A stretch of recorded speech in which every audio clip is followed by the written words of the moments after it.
In order for us to integrate something like tan to the power of 5 secant squared, I need to show you the relationship between tan and secant squared. So in the previous video, we've seen this. So now I'm going to show you the relationship between tan and secant squared. So if you differentiate tan, if you differentiate tan, we write tan as sine x over cos x. Use the quotient rule. That will eventually lead you to this. Now break this fraction up as one fraction multiplying another fraction.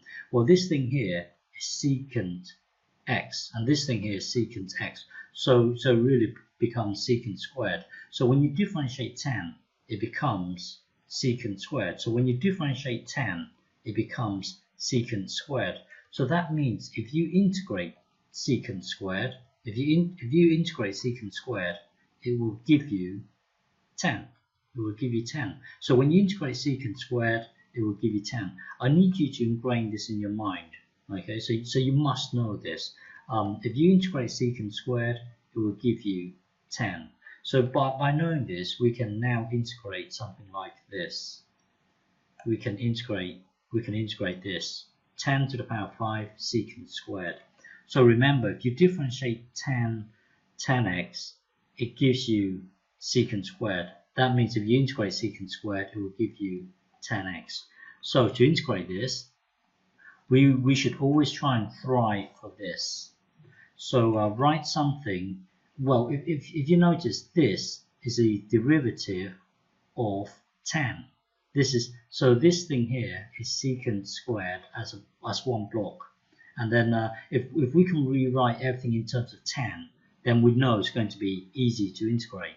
So let u equals tan of x. So du equals secant squared dx.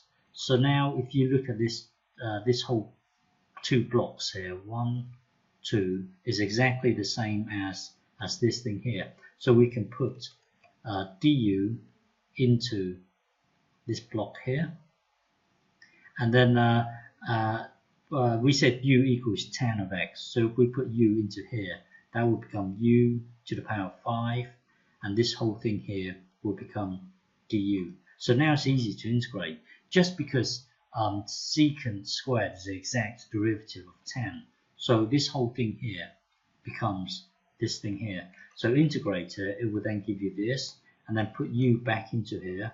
Put tan x back into the u. That will then give you this. So this is our final answer. Okay.